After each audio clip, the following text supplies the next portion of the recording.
Selamat datang di channel Alur Donghua. Sebelum menonton, silahkan subscribe, biar Mimin tambah semangat update-nya. Menurut informasi yang dia peroleh dari Lencana Batu Giok, apa yang disebut esensi Kirin sejati ini memang ada, dan itu dibentuk oleh gumpalan Ki Kacau yang muncul selama kelahiran makhluk roh sejati. Jika makhluk normal memakannya, mereka akan merasakan manfaat yang luar biasa. Esensinya tidak akan memungkinkan seseorang untuk berevolusi menjadi makhluk roh sejati, tetapi itu dapat sepenuhnya mengubah tubuh mereka dan secara drastis meningkatkan basis kultivasi mereka. Sangat mungkin bahwa makhluk tahap tempering spasial yang melahapnya dapat maju langsung ke tahap integrasi tubuh. Mempertimbangkan betapa langkanya makhluk roh sejati di alam roh, jenis esensi roh sejati ini secara alami juga sangat langka. Selain itu, beberapa esensi roh sejati ini telah dilacak dan digunakan oleh makhluk kuat dari berbagai ras, jadi zat ini bahkan lebih langka daripada makhluk roh sejati itu sendiri di alam roh. Menurut informasi di Lencana Giok, esensi roh sejati awalnya ada dalam bentuk gas, tetapi karena fakta bahwa zat tersebut mengandung kekuatan esensial dalam jumlah besar, tidak mungkin bagi makhluk hidup untuk memurnikannya dalam waktu singkat setelah dikonsumsi. Dengan demikian, setelah jangka waktu tertentu, esensi roh sejati akan membentuk partikel kristal di dalam tubuh makhluk hidup yang telah memakannya. Partikel-partikel ini mengandung kekuatan esensial tingkat roh sejati, dan tergantung pada konstitusi konsumennya, diperlukan beberapa dekade hingga beberapa abad sebelum dapat benar-benar disempurnakan. Han Li sangat gembira setelah membaca bagian ini, tetapi informasi lainnya di Lencana Giok itu seperti seember air dingin di kepala.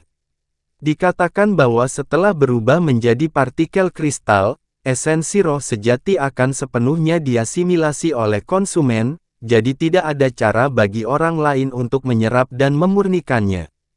Jika seseorang selain konsumen asli mencoba dan secara paksa menyerap kekuatan esensial di dalam partikel-partikel ini, partikel-partikel itu akan hancur begitu saja dan kembali ke langit dan bumi.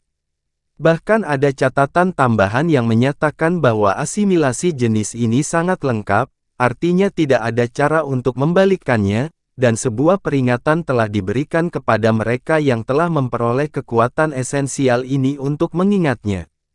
Han Li secara alami sangat bingung saat melihat ini.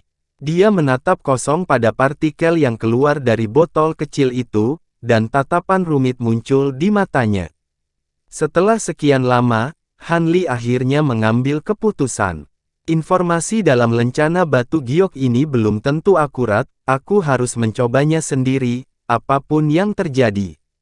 Karena itu, dia membuat segel tangan dengan satu tangan sambil mengarahkan jari ke partikel tembus pandang, dan seutas benang biru ditembakkan sebelum menutupi partikel itu dalam sekejap.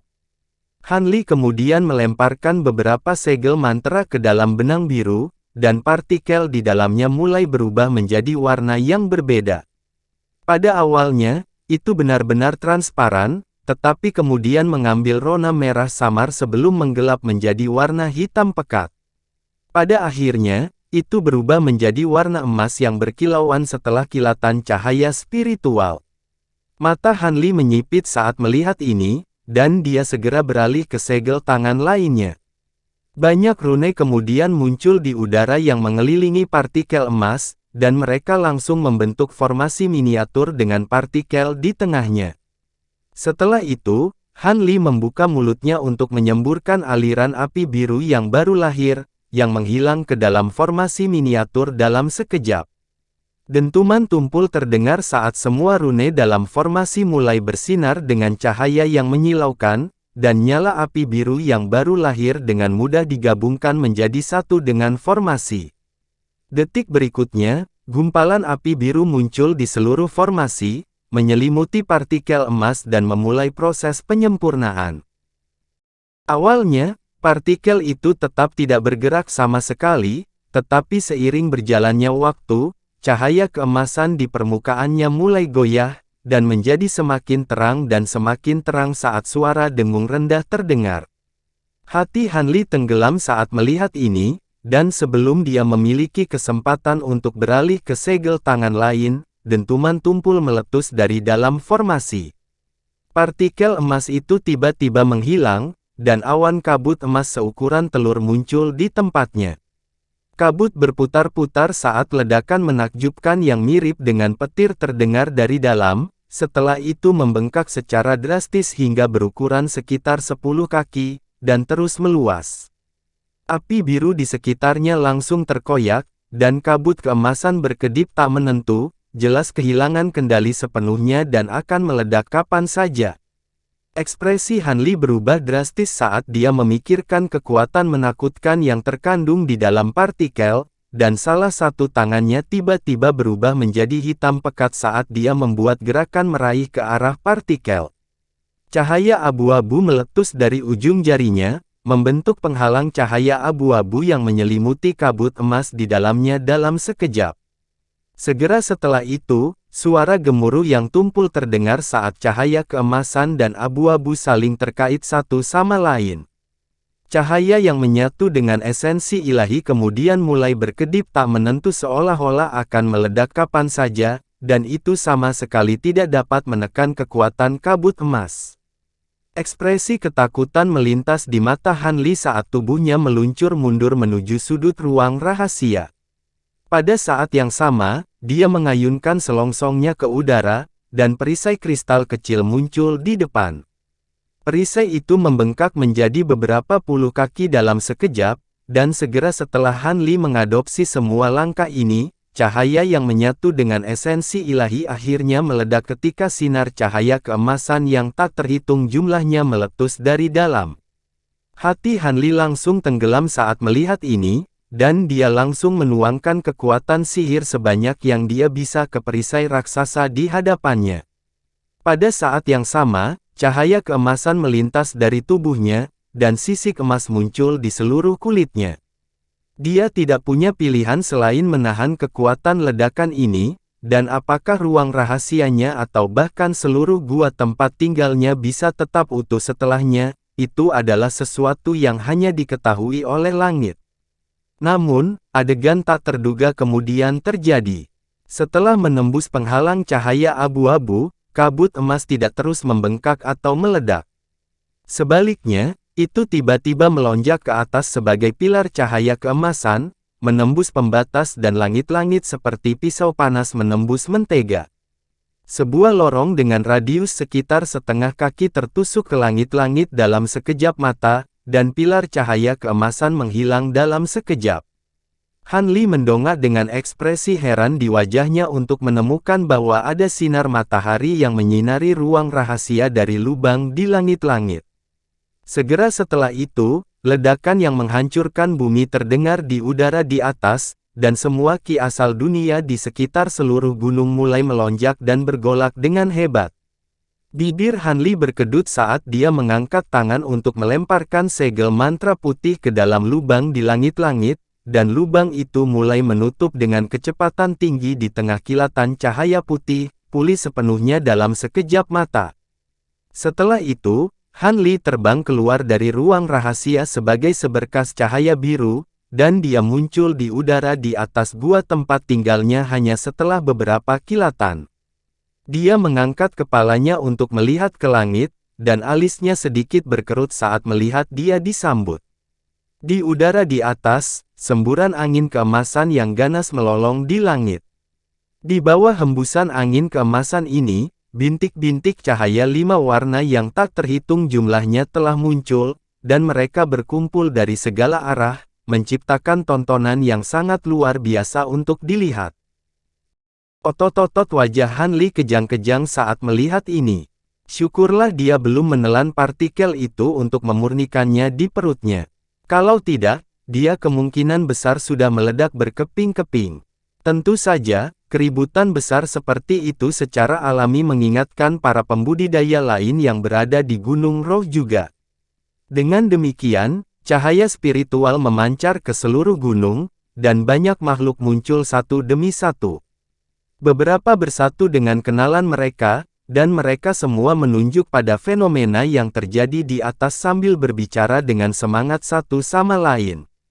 Alis Hanli berkerut saat dia juga menilai hembusan angin keemasan yang ganas dari bawah, berebut memikirkan alasan yang bagus untuk menjelaskan situasinya jika seseorang datang dan menyelidiki situasinya.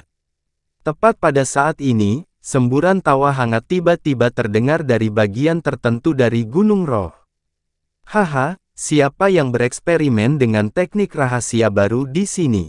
Tidak disangka mereka telah mengumpulkan begitu banyak ki asal dunia, dan juga dengan kemurnian yang tinggi. Aku sedang menyempurnakan harta karun yang membutuhkan sejumlah besar sumber dunia. Ki sebagai katalis, jadi ini akan menyelamatkan saya dari banyak masalah. Segera setelah suara itu menghilang, seberkas cahaya merah melesat dari bawah sebelum terjun lebih dulu ke angin keemasan di atas. Tiba-tiba, api yang menghanguskan meletus sekitar 10 kaki dari seberkas cahaya merah, membentuk wim api merah yang panjangnya lebih dari 100 kaki. Wim yang berapi-api mengeluarkan hamparan luas cahaya merah yang berkilauan keluar dari mulutnya dengan ledakan gemuruh yang keras, dan angin keemasan yang mencengangkan di langit semuanya tersapu oleh cahaya merah ini hanya dalam rentang beberapa tarikan napas. Pada titik ini, wim merah telah membengkak hingga lebih dari 200 kaki panjangnya, dan ledakan tawa parau terdengar saat itu berubah menjadi sosok humanoid yang tingginya sekitar 10 kaki di tengah kilatan cahaya merah.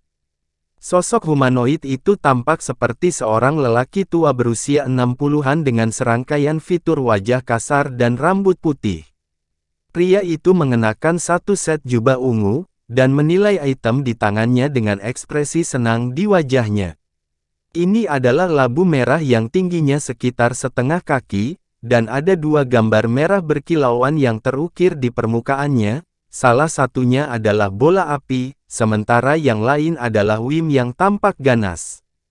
Gambar wim itu benar-benar identik dengan wim berapi-api yang baru saja muncul. Apa itu eksentrik Su? Kapan monster tua itu kembali? Dia tampaknya lebih kuat dari sebelumnya. Kehebohan melanda banyak makhluk asing di bawah saat melihat pria berjubah ungu itu, dan banyak dari mereka sepertinya mengenalinya. Hanli sedikit goyah saat melihat ini sebelum menyapu indera spiritualnya ke arah pria tua itu untuk menemukan bahwa ini adalah makhluk tahap tempering spasial akhir. Di Gunung Roh di mana tidak ada makhluk tahap integrasi tubuh yang tinggal, makhluk dari basis kultivasinya memang cukup tangguh. Namun, basis kultivasi kaliber ini tidak cukup untuk menarik reaksi waspada dari semua makhluk tahap tempering ruang yang hadir, jadi Hanli merasa sedikit bingung. Namun, melihat fenomena yang diciptakan oleh partikel esensial ini telah dibersihkan tanpa menarik terlalu banyak perhatian, Hanli secara alami menghela napas lega. Karena itu, dia kembali ke guanya sebagai seberkas cahaya biru. Sekembalinya, dia memperbaiki batasan yang rusak di ruang rahasianya, lalu duduk bersila lagi. Dia mengangkat tangan, dan petak cahaya hitam melonjak keluar dari dalam lengan bajunya saat Weeping Soul Beast muncul di hadapannya lagi. Hanli menatap kosong pada binatang itu untuk waktu yang lama sebelum akhirnya menghela nafas. Setelah eksperimen yang baru saja dia lakukan, dia tidak lagi meragukan informasi di lencana giok, jadi dia hanya bisa membiarkan Weeping Soul Beast perlahan-lahan menyerap esensi Kirin yang sebenarnya. The Weeping Soul Beast adalah binatang rohnya, jadi jika itu bisa mengalami peningkatan drastis dalam kekuatan setelah menyerap esensi Kirin yang sebenarnya, maka itu juga layak untuk dirayakan. Paling tidak, itu jauh lebih baik daripada esensi Kirin yang sebenarnya muncul beberapa ratus tahun dari sekarang, lalu jatuh ke tangan orang lain. Dengan mengingat hal itu, kondisi mental Hanli berangsur-angsur kembali ke ketenangan setelah roller coaster emosional kegembiraan diikuti oleh kekecewaan yang baru saja dia alami. Karena itu, dia menyimpan Weeping Soul Beast ke dalam gelang binatang rohnya, lalu membalik tangan untuk menghasilkan botol giok biru yang tampak biasa. Botol itu tampaknya sangat biasa dan tidak mencolok, tetapi itu berkilauan dengan cahaya biru redup, dan ada beberapa jimat pembatas yang terpampang di bukaannya. Han Li melemparkan botol itu ke udara sebelum mengayunkan lengan bajunya, dan sekitar selusin bendera formasi terbang ke udara dari dalam. Dia kemudian mulai melantunkan sesuatu sebelum menunjuk satu jari ke bendera formasi, dan mereka semua menghilang ke udara tipis sebagai selusin garis cahaya dengan warna berbeda. Sebuah penghalang cahaya kuning samar muncul di dalam ruang rahasia, dan ada rune dengan ukuran berbeda melayang di seluruh permukaannya. Han Li telah membentuk formasi kecil yang juga membungkus dirinya di dalamnya. Setelah melakukan semua itu, dia meniup dengan lembut ke arah botol batu giok biru, dan angin sepoi-sepoi bertiup kencang. Jimat pembatas yang terpampang di atas bukaan vial semuanya dihilangkan oleh angin sepoi-sepoi, dan semburan cahaya spiritual samar terlihat berkilauan di dalam vial. Han Li mengangkat tangan dan membuat gerakan meraih ke arah botol batu giok, membalikkannya untuk melepaskan benda berwarna-warni yang aneh. Ini adalah objek humanoid yang berukuran sekitar beberapa inci, tapi itu sama sekali tidak bergerak, seolah-olah itu adalah miniatur boneka humanoid yang berwarna-warni. Meski benda seperti boneka itu tidak bergerak sama sekali, Han Li tetap tidak berani berpuas diri. Dia mulai melantunkan sesuatu sebelum melemparkan beberapa segel mantra ke arahnya secara berurutan. Cahaya spiritual dengan warna berbeda menyala dari seluruh tubuh boneka humanoid. Setelah itu ukurannya membengkak secara drastis, kembali ke bentuk aslinya hanya dalam beberapa kedipan. Ini adalah makhluk humanoid yang tingginya sekitar 20 kaki dengan wajah hijau cerah, tetapi anggota tubuhnya terdiri dari 4 akar ungu. Itu tidak lain adalah Zoysia abadi yang secara tidak sengaja ditemui Han Li di pegunungan setan emas. Pada saat ini, ada rune dengan warna berbeda di sekujur tubuhnya, dan itu benar-benar dibatasi. Matanya tertutup rapat, dan sepertinya telah memasuki tidur nyenyak. Mata Han Li sedikit menyipit saat dia menilai Zoysia abadi ini dengan ekspresi penasaran di wajahnya. Tidak heran dia menunjukkan reaksi seperti itu. Han Li telah menyaksikan obat-obatan roh yang telah mengambil bentuk makhluk hidup di masa lalu, dan Ninekel Spirit Ginseng-nya sendiri bahkan telah memanifestasikan kelinci putih yang sangat hidup. Namun, Zoysia abadi ini telah memanifestasikan seluruh tubuhnya menjadi bentuk alternatif, dan itu adalah bentuk humanoid. Ini bukanlah sesuatu yang bisa dibandingkan dengan obat roh kaliber Ninekel Spirit Ginseng.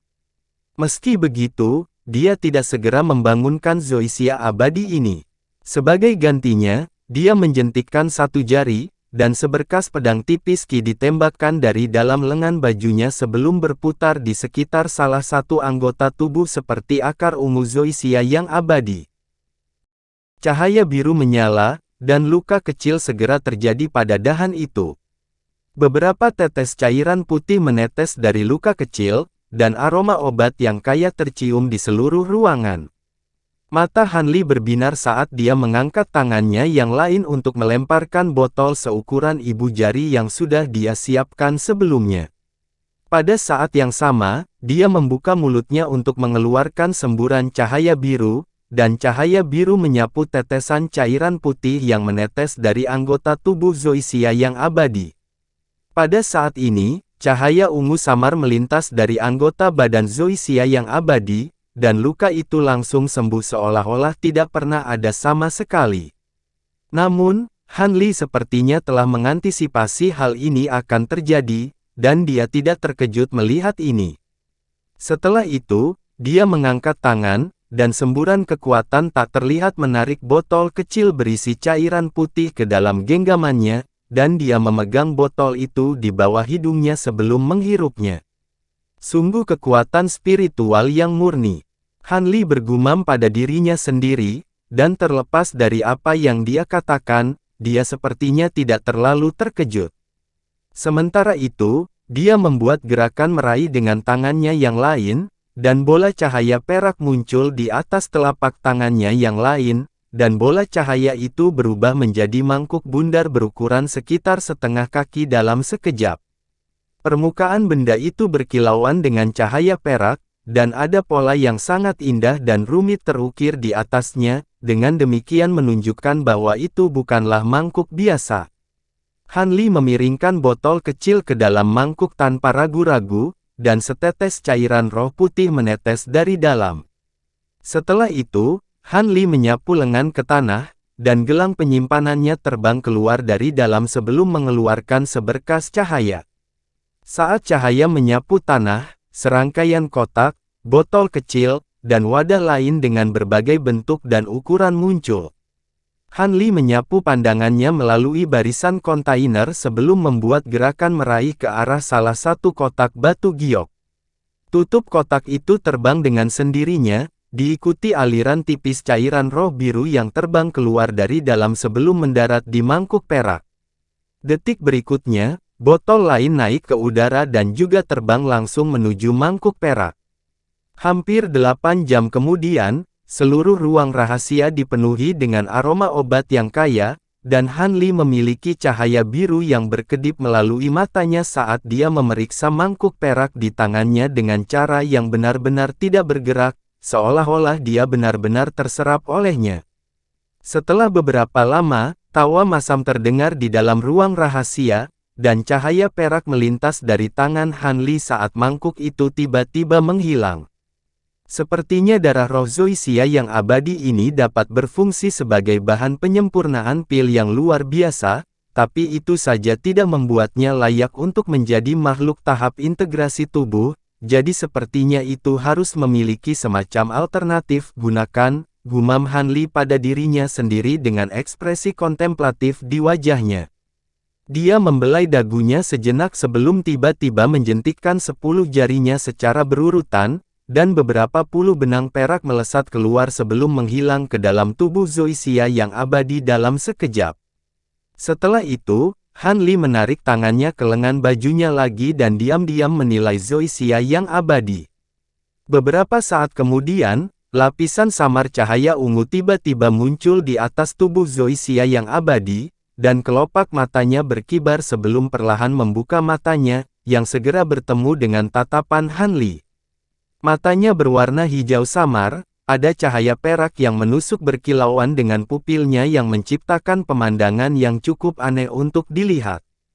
Sepertinya aku masih tertangkap. Bisakah kamu memberitahuku di mana ini? Sangat mengejutkan Han Li, Zoysia abadi tidak terkejut atau marah sedikit pun. Sebaliknya, dia berbicara dengan tenang dan terkumpul, seolah-olah sedang berbicara dengan orang asing biasa, bukan dengan penculiknya. Sedikit senyuman muncul di wajah Han Li setelah melihat ini, dan dia dengan jujur menjawab, ini adalah kota awan, yang tidak jauh dari barisan pegunungan setan emas. Sepertinya kamu sudah lama memiliki kecerdasan untuk bisa melakukannya, tetap tenang dalam situasi ini. Zoysia yang abadi terdiam sesaat sebelum menjawab, apa yang bisa saya lakukan selain tetap tenang dalam situasi ini? Jika saya memohon untuk hidup saya, maukah Anda melepaskan saya? Itu benar. Obat roh sepertimu yang mampu memanifestasikan bentuk manusia sangatlah langka, bahkan dalam konteks seluruh alam roh, jadi tentu saja aku tidak akan melepaskanmu, jawab Han Li sambil tersenyum dan anggukan. Sedikit keterkejutan melintas di mata Zoysia abadi saat melihat sikap tenang Han Li, tetapi kemudian melirik anggota tubuh yang telah dilukai Han Li sebelumnya, dan mendengus dingin sebelum menutup matanya, sepertinya tidak ingin berkomunikasi dengan Han Li lebih jauh. Namun, Han Li tetap tidak terpengaruh saat dia melanjutkan, saya cukup penasaran, selain menggunakan Anda sebagai bahan untuk memurnikan pil, tujuan lain apa yang bisa Anda layani? Pasti ada hal lain. Kalau tidak akan ada begitu banyak makhluk bermutu tinggi yang begitu putus asa untuk menangkapmu. Sedikit cemoohan mengejek muncul di wajah Zoysia abadi setelah mendengar ini, tapi mulutnya tetap tertutup rapat. Melihat kamu telah mencapai perasaan dan kecerdasan, kamu pasti sudah memiliki jiwa, kamu tidak ingin aku menggunakan teknik pencarian jiwa, bukan? Han Li menghela nafas. Teknik pencarian jiwa. Jika kamu pikir kamu bisa mendapatkan informasi yang kamu inginkan dengan menggunakan teknik seperti itu, maka jadilah tamuku. Zoysia Abadi terkekeh dingin. Alis Han Li sedikit berkerut setelah mendengar ini. Di alam roh, tidak banyak teknik rahasia penguncian jiwa seperti yang tercakup dalam Provenance True Devil Arts, tapi tentu saja tidak ada kekurangan teknik rahasia semacam itu.